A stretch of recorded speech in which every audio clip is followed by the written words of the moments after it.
All right, so today we're going to talk about non-traditional college students and non-traditional college classes in today's society. According to Peloton, the consulting firm STAMAT suggests that fewer than 16% of college students are fit the so-called traditional mold.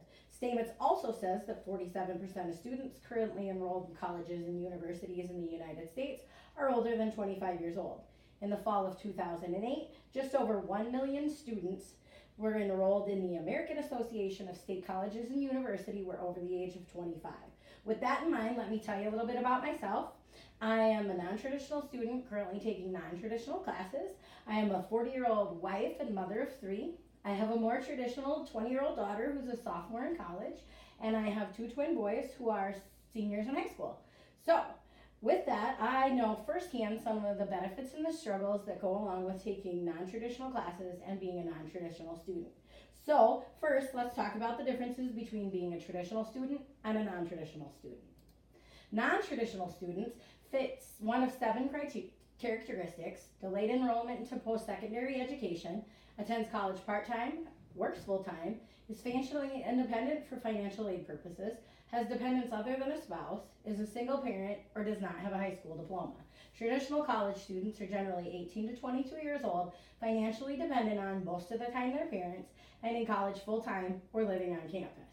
So, now that we know what a traditional and a non-traditional student is, let's look at the difference between some of the traditional or the non-traditional classes and their options. So, 3 of the major options for non-traditional classes are online classes, classes that are made up of partial online classes and maybe partial brick and mortar classes.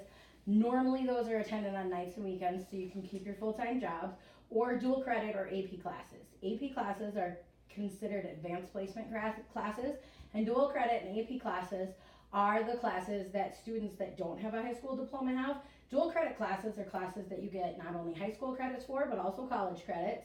And AP classes are classes that you take the class as a high school student, and then you're allowed to test out of taking the college class.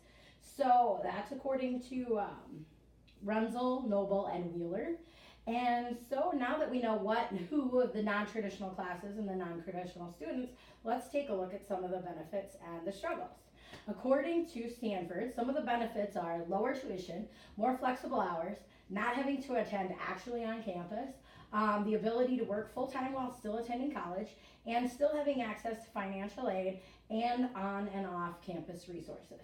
Another one of the benefits of being a non-traditional student is generally they're older, they have more life experience, and they have a better idea of what they'd like their major to be. According to Westerfeld, some of the downfalls and struggles are that you have more duties, distractions with your families and work obligations. You're generally financially independent, so that means you're paying for your school while you're attending school and have to take care of the rest of your financial responsibilities. There's a couple things that make it a little more difficult. It requires very good time management skills, and you must be highly self-motivated. Online classes, whether they are fully self-led or if they're instructor-led, are generally done on your own time, under your own pressure, so you have to be the one that gets your motivation to do those things. So they tend to need a lot of self-motivation. So, in review, let's talk about what we've learned today about being a non-traditional college student and taking non-traditional college classes. We've learned that there's benefits and downfalls to both of those, and we've learned the difference between traditional and non-traditional students. So, the different options for non-traditional classes being online, brick and mortar, or single classes, and also dual credit and AP classes. So, only you as an individual can determine whether non-traditional students and being a non-traditional student and having taking non-traditional classes will work for you. Without these, I know I would have never pursued my degree. So with that, thank you for your time. Yay!